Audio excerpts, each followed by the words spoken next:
दोस्तों हम चाहते तो हैं बहुत कुछ पाने की, पर इसमें सफल नहीं हो पाते। दोस्तों क्या कोई ऐसी तकनीक या विद्या है जिससे कि हम जो पाना चाहते हैं उसे हासिल कर पाए? दोस्तों हाँ, एक ऐसी विद्या है जिसका ज्ञान बहुत कम लोगों को है और 100 में से केवल 2-3 लोग ही इसे सीख पाते हैं। क्या आप उन 2-3 लोगों में से हो जो इसकी काबिलियत रखते हैं? दोस्तों आज की ये कहानी आपकी आंखें खोल देगा और आपको असीम ज्ञान देगा जिसका उपयोग बहुत कम लोग ही कर पाते हैं। दोस्तों एक साधु नदी के किनारे अपना डेरा डाले हुए बैठा था और वहाँ वह धुनी रमा कर दिन भर बैठा रहा था और बीच बीच में ऊंची आवाज में चिल्लाता, जो चाहोगे सो पाओगे, जो चाहोगे सो पाओगे। उस रास्ते से गुजरने वाले लोग उसे पागल समझते थे, वे उसकी बात सुनकर अनसुना कर देते थे और जो सुनते थे वो उस पर हंस पड़ते थे। एक दिन एक बेरोजगार युवक उस रास्ते से गुजर रहा था। साधु की चिल्लाने की आवाज उसके कानों में पड़ी, जो चाहोगे सो पाओगे, जो चाहोगे सो पाओगे।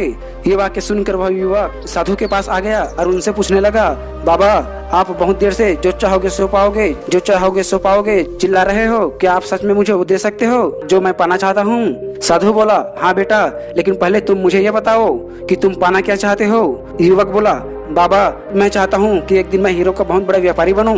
क्या आप मेरी ये इच्छा पूरी कर सकते हैं? साधु बोला, बिल्कुल बेटा, मैं तुम्हें एक हीरा और एक मोती देता हूँ, उससे तुम जितना चाहे हीरा मोती बना लेना। साधु की बात सुनकर युवक की आंखों में आशा की ज्योति चमक उठी। फिर साधु ने उसे अपने दोनों हथेलियों को आगे बढ़ाने को कहा। युवक ने अपनी हथेलियां साधु के सामने कर दी। साधु ने पहले उसकी एक हथेली पर अपना हाथ रखा और बोला, बेटा ये इस दुनिया का सबसे अनमोल हीरा है, इसे समय कहते हैं, इसे जोर से अपनी मुट्ठी में जकड़ लो, इसके द्वारा तुम जितने चाहे उतने हीरे बना सकते हो, इसे कभी भी अपने हाथ से निकलने मत देना।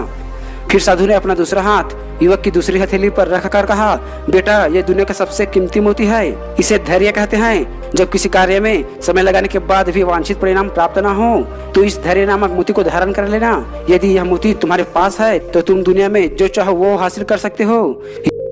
युवक ने ध्यान से साधु की इस बात को सुनी और उन्हें धन्यवाद कर वहाँ से चल पड़ा।